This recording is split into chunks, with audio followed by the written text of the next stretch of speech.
मायानगरी मुंबई पर एक बार फिर से दाऊद इब्राहिम की नजरें हैं, अंडरवर्ल्ड की नजरें हैं। ये दावा हमारा नहीं है, बल्कि ये दावा हालात बयां कर रहे हैं जो हालिया नजर आ रहे हैं। सूरत हाल कुछ इसी तरीके से बन गए हैं मायानगरी मुंबई के।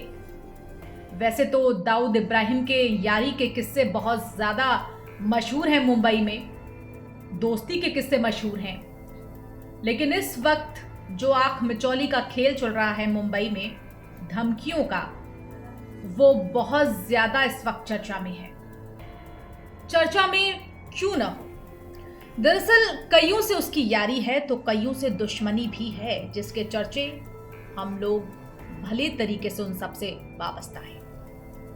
अब आंख मिचौली का ये खेल मुंबई से तो चल ही रहा है, छत्तीसगढ़ में भी पहुंच गया है, और ये यारी दोस्ती का खेल अब दुश्मनी का खेल इसमें बदल गया है।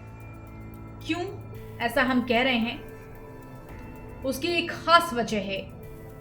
दरअसल सलमान खान के बाद अब किंग शाहरुख खान को थ्रेट किया गया है, और ये थ्रेट उन्हें जान से मारने की धमकी का है। नमस्कार, आप देख रहे हैं इंडिया 27 और मैं हूं आपके साथ नंदिनी भारद्वाज। हम जिक्र कर रहे हैं किंग खान को जो धमकी मिली है, उसकी वजह जानकर आप हैरान रह जाएंगे। ये कनेक्शन छत्तीसगढ़ से भी मिल रहा है, बहुत पेचीदा कनेक्शन है ये। और ये धमकी उस वक्त मिली है जब सलमान खान को एक बार फिर से धमकी मिली है, छठवीं धमकी जो मुंबई ट्रैफिक पुलिस को मिली है कि सलमान खान इतने पैसे दे दीजिए वरना जान से हाथ धो बैठेंगे। पूरे कनेक्शन को जानेंगे हम, लेकिन सबसे पहले हम बात करते हैं आखिर जो शाहरुख खान को धमकी मिली है वो किस समाज से जुड़ी है। जी हां, विश्नोई समाज का जिक्र हम कर रहे हैं, क्योंकि जो पूरा कनेक्शन है वो विश्नोई समाज से ही जुड़ता हुआ नजर आ रहा है। तो क्या वाकई ऐसा है? क्योंकि मायानगरी एक बार फिर से अंडरवर्ल्ड की नजर में है, ये हमने सबसे पहले कहा था। क्यों कहा था? क्योंकि अंडरवर्ल्ड की कंपनी एक बार फिर से मायानगरी मुंबई में अपना पैर पसारना चाहता है। अंडरवर्ल्ड की जितनी कंपनियां हैं, जिनमें डी कंपनी भी है, एल कंपनी भी है, और तमाम कंपनियां भी होंगी जो उगाही के काम किया करती हैं। ऐसे में इस बार अंडरवर्ल्ड की डी कंपनी नहीं है, लेकिन अंडरवर्ल्ड की एल कंपनी या लॉरेन एंड कंपनी आप कह सकते हैं इसे, इसने अपनी दस्तक दे दी है। इस बार बाबा सिद्दीकी की हत्या और उसके बाद सलमान खान को लगातार मिल रही धमकियों के बाद किंग खान को जान से मारने की धमकी मिली है। इससे जाहिर हो रहा है कि अंडरवर्ल्ड एक बार फिर से हावी हो रहा है मायानगरी पर। बॉलीवुड के सुपरस्टार सलमान खान के बाद बॉलीवुड के किंग खान यानी शाहरुख खान को जान से मारने की धमकी दे दी गई है। मामला हाईफाई देखकर मुंबई पुलिस तुरंत हरकत में आई, एक्शन लिया, एफआईआर दर्ज की गई और शाहरुख खान के घर मन्नत के बाहर सिक्योरिटी बढ़ा दी गई है। अब शुरुआती जानकारी की अगर हम माने तो ये धमकी छत्तीसगढ़ के रायपुर से मिली हुई है, और किसी फैजान नाम के शख्स ने यह धमकी दी है, और इस फैजान नाम के शख्स के नाम पर ही रजिस्टर्ड नंबर से शाहरुख खान को जान से मारने की धमकी दी गई। पुलिस ने बीएनएस की धाराओं के तहत मामला भी दर्ज किया है। बताया जा रहा है कि रेड चिलीज के ऑफिस में एक धमकी भरा फोन आया था। ये कंपनी शाहरुख खान की प्रोडक्शन कंपनी रेड चिलीज के ऑफिस में आया, तो ये धमकी भरा फोन शाहरुख खान की कंपनी के एक ऑफिस में आया, जिसके बाद हड़कंप की स्थिति हो गई। आखिर इस फोन के जरिए क्या धमकी दी गई? धमकी में शाहरुख खान को मारने के लिए क्यों कहा गया? क्या कुछ मांगा गया? क्या कुछ फिरौती मांगी गई? उसके बारे में भी जान लीजिए। दरअसल जानकारी के मुताबिक जो कॉल कर रहा था शख्स, उसने ये कहा कि अगर शाहरुख खान अपनी जान बचाना चाहते हैं तो 50 लाख रुपए दें, नहीं तो उन्हें अंजाम भुगतना पड़ेगा। बताया जा रहा है कि ये कहने के बाद आरोपी ने कॉल को काट दिया और फोन फौरन बंद कर दिया। तफ्तीश आगे बढ़ रही है। मुंबई पुलिस की टीम छत्तीसगढ़ के रायपुर भी पहुंचती है, तड़के छापेमारी करती है, और पुलिस ने कॉल को ट्रेस करके उस फैजान नाम के शख्स को भी दबोचा।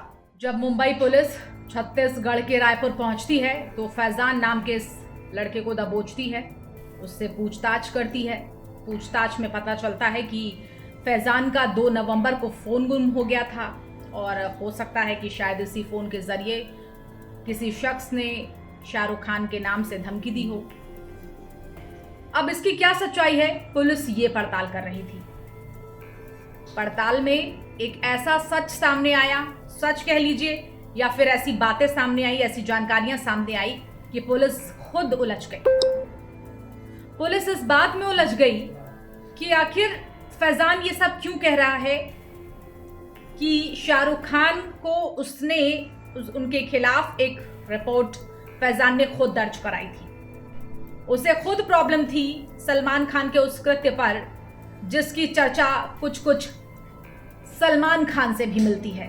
फैज़ान की माने तो उसका फ़ोन गुम हो गया था और इसकी शिकायत उसने 4 नवंबर को थाने में भी दी थी। खंबाडीह थाने में उसने अपनी शिकायत दर्ज कराई थी, जबकि बांद्रा पुलिस स्टेशन में उस फोन कॉल 5 नवंबर को गया था।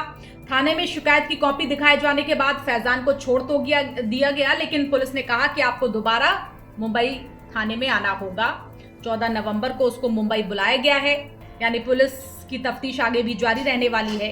लेकिन क्या आप ये जानते हैं कि शाहरुख खान के खिलाफ फैज़ान नाम का ये शख्स पहले भी शिकायत दर्ज करा चुका है।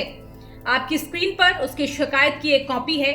फैज़ान ने कहा था कि मैंने शाहरुख खान के खिलाफ शिकायत दर्ज कराई थी।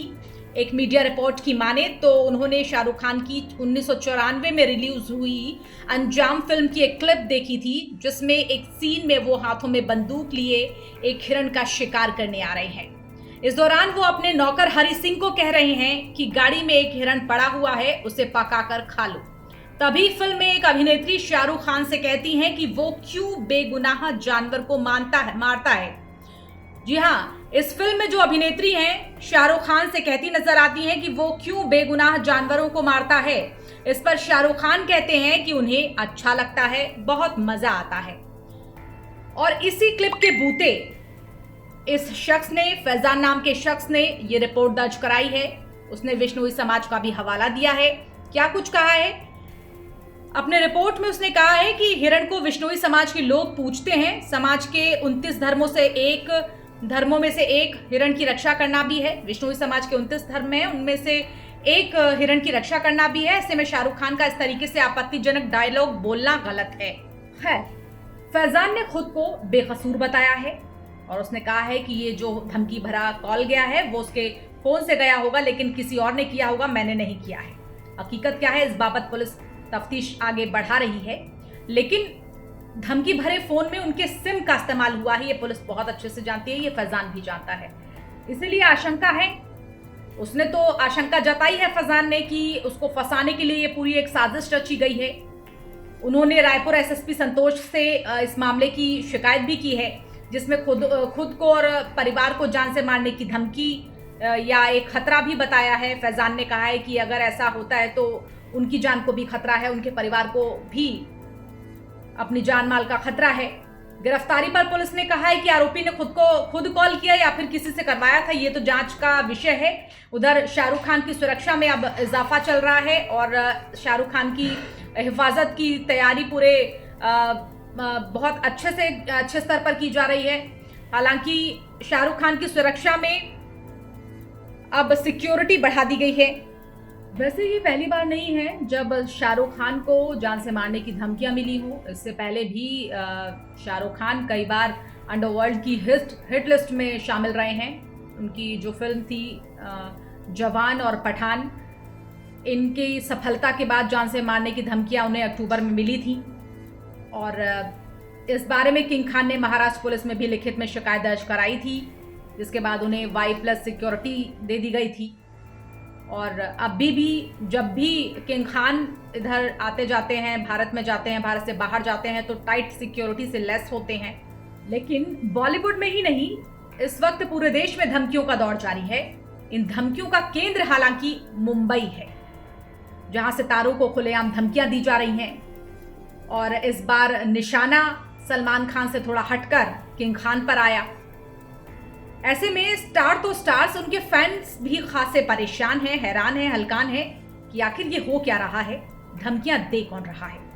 ऐसे में मुंबई पुलिस की माथे पर शिकन बढ़ना, उनकी चिंताएं बढ़ना, उनके लिए चुनौती बढ़ना लाजमी है।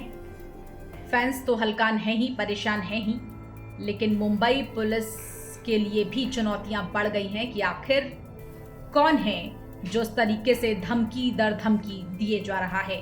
क्या ये डी कंपनी है या फिर एल कंपनी? धमकियों के पीछे आखिर कौन है और कौन किंग खान की जान का दुश्मन बना हुआ है, सलमान खान की जान का दुश्मन बना हुआ है? ये धमकियां आखिर बॉलीवुड को कब तक दहलाती रहेंगी, कब तक दहशत में डालती रहेंगी, कब तक उनकी आजादी छीनती रहेंगी? और फिर अंडरवर्ल्ड का खौफ क्या एक बार फिर से बॉलीवुड में रिटर्न हो रहा है? आप भी इस विषय पर अपने विचार हमारे साथ साझा कर सकते हैं। फिलहाल मेरे साथ इतना ही, मुझे दीजिए इजाजत। और हाँ, चैनल को सब्सक्राइब करना और इस वीडियो को शेयर करना बिल्कुल मत भूलिएगा। मुझे दीजिए इजाजत। नमस्कार।